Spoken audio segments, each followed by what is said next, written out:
qui les regroupe, parce que sinon c'est très dangereux pour elles de vivre comme ça. Hein. Souvent le bébé disparaît. Il y avait une question, Janine. Oui.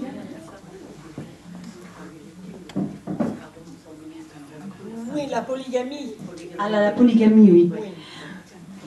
Bon, comme il y a plusieurs religions, il y a plusieurs sortes de vies aussi. Hein. Il y a les gens qui sont catholiques, il y a les gens qui sont musulmans, il y a les animistes. Alors, chez les catholiques, en principe, c'est une femme. Je dis bien en principe parce que, bon, on connaît les catholiques qui ont plusieurs femmes. Les musulmans ont droit à plusieurs femmes aussi, les animistes aussi. Hein. La polygamie existe et c'est une organisation entre les femmes par rapport à la vie de l'homme. Hein, elles ont chacune leur rôle, chaque semaine, elles ont une tâche précise à faire. Elles sont chargées de s'occuper de tous les enfants aussi. C'est pour ça qu'ils appellent maman toutes les mamans qu'ils ont. Hein, ils ont plusieurs mamans. Bon, chez les jeunes, dans les jeunes ménages, il y a quand même de moins en moins de cas comme ça. Que les gens qui sont instituteurs, par exemple, qui ont un petit peu d'éducation, n'ont qu'une seule femme. Hein. Ça évolue un petit peu. Oui, je voulais ajouter une petite anecdote. Là, l'autre jour, il m'est arrivé de rencontrer un jeune Sénégalais de 20 ans. Alors, je m'occupe d'un collègue qui a eu un accident cérébral et qui est lui-même sénégalais, qui était professeur à Quimper. Et j'ai eu l'occasion de connaître ce jeune homme sénégalais qui est au lycée Thébault à Quimper et qui est suivi par un couple. Donc, on l'a invité à venir voir mon collègue originaire du Sénégal aussi. Et ils ont découvert qu'ils étaient tous les deux de la même région du Sénégal, c'est-à-dire Kaolack. Et là, donc, le jeune a parlé, il a raconté comment on vivait au Sénégal, et il nous a montré sur son téléphone portable des photos de ses parents. Alors son père nous a paru très vieux et sa mère très jeune. Mais il a dit, c'est la deuxième femme de mon père. Bon, nous on n'a pas fait de commentaires désobligeants, faut dire, hein, pour ne pas le contrarier. Mais c'est vrai que quelque part, on a du mal à accepter ça, quoi. Et je me rappelle avoir eu dans une de mes classes, c'était des jeunes Togolais. Et ils étaient venus par le biais du PAE Togo, ils étaient venus en France et on nous avait demandé qu'ils puissent assister aux cours avec les autres élèves. Et parmi ces jeunes-là, beaucoup avaient des parents polygames. Hein. Leur mère était la deuxième ou troisième épouse. Ouais. Hein. Ça tend peut-être à, je ne veux pas dire à disparaître, mais à diminuer. Hein. À diminuer.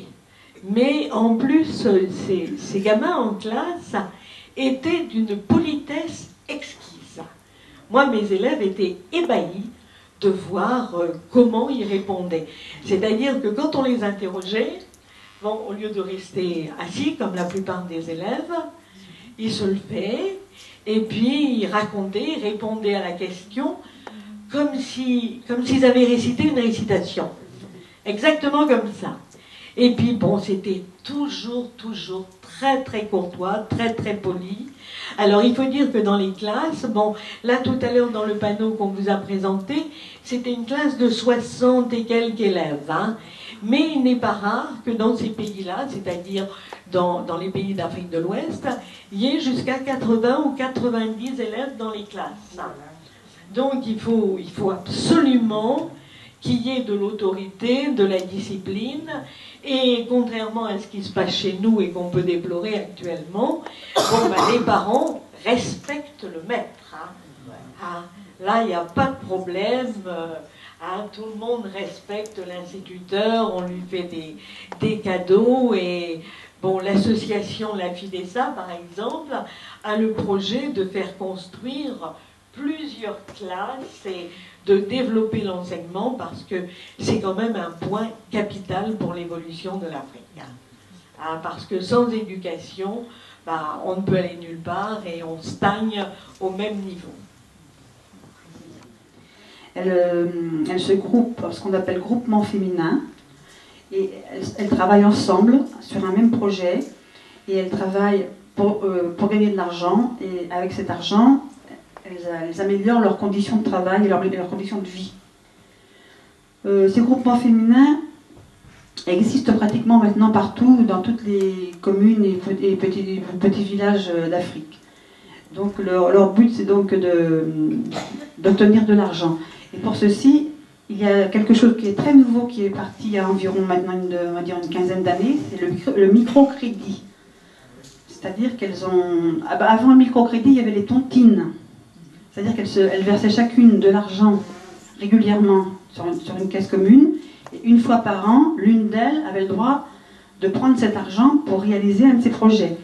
Et ça marchait comme ça, bon, c'était personnel, c'était entre elles. Et puis après, il y a eu le microcrédit, c'était un microcrédit qui est basé sur un emprunt d'argent, aussi un emprunt minime. C'est la même chose, mais seulement la banque est dedans, quoi, hein. Bon, les microcrédits existent de plus en plus, et grâce à cet argent, elles s'organisent. Elles peuvent s'acheter des machines pour moudre le mil, elles peuvent s'acheter des charrettes avec des ânes pour transporter les marchandises, elles peuvent s'acheter des grands récipients de vaisselle et de cuisine, des petits moteurs pour faire marcher les machines. Enfin bon, ça va de mieux en mieux, et d'année en année, je pense que toutes les associations qui participent à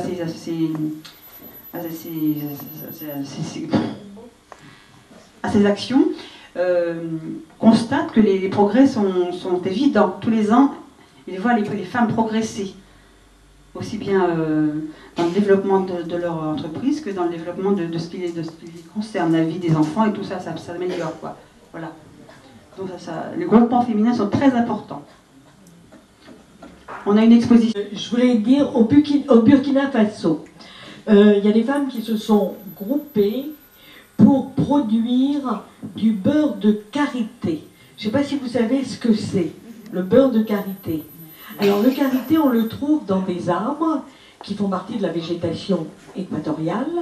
Ce sont des graines qui contiennent une sorte de graisse, et grâce à cette graisse-là, on va fabriquer toutes sortes de produits bio, comme on dit aujourd'hui. Alors, on fabrique du beurre, on fabrique des savons, on fabrique des cosmétiques, et ces femmes ont réussi à avoir un débouché sur le plan international. Parce que, bon, quand vous allez dans un magasin de soins de beauté, on vous parle de beurre de karité. Oui. Et elles se sont groupées aussi pour les cultures maraîchères. Alors, ce qu'on dit, hein, c'est que autrefois, c'était la corvée d'eau qui permettait aux femmes de se rencontrer. Donc, les conversations se déroulaient autour de la corvée d'eau. Maintenant, tous les matins, elles se regroupent. Et celles qui ont été à l'initiative du microcrédit, elles se rendent d'un marché à l'autre. Et en se rendant d'un marché à l'autre, elles essayent aussi de trouver des acquéreurs éventuels et d'étendre leurs activités. Et les autres, pendant ce temps-là, sont au jardin en train de produire ou de transformer les produits. Alors, on ne va pas vous dire, hein, c'est un peu idyllique, que tout se passe dans les meilleures conditions, qu'il n'y a jamais d'agressivité entre elles, ce serait faux.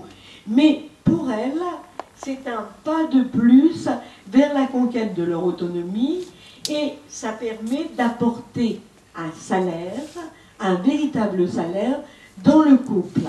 Parce qu'on sait que dans un couple, par exemple, quand tout dépend du mari, ben, si le travail du mari fait défaut, il n'y a plus rien. Et quand la femme a son revenu propre, ça équilibre. Et il y a des hommes qui ont compris ça, qui ont compris qu'il valait mieux que la femme soit aussi une source de revenus. Et en ce qui concerne notre civilisation, c'est un peu pareil. On essaie de faire en sorte que les filles aient une profession et qu'elles exercent leur profession de façon à, bon, si un jour le mari décède, si on divorce, ceci, cela, s'il y a un accident de la vie, elles puissent subvenir à leurs propres besoins. Parce que le drame aujourd'hui, c'est quand même beaucoup de familles parentales où la femme n'a jamais travaillé, ou bien s'est arrêtée de travailler pour élever ses enfants, comme on dit, et puis n'a plus de revenus le jour où elles se retrouvent seules. Alors là, les hommes commencent à comprendre que le salaire de la femme apporte un supplément et permettra éventuellement de compenser la perte de travail de l'homme.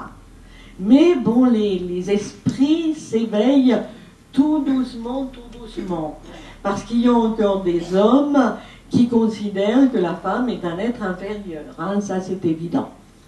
Oui, et puis il y a aussi, on parlait de polygamie tout à l'heure, il y a beaucoup d'hommes, à partir du moment où ils changent de femme, ils prennent souvent une jeune femme, ils abandonnent complètement la femme d'avant avec ses enfants.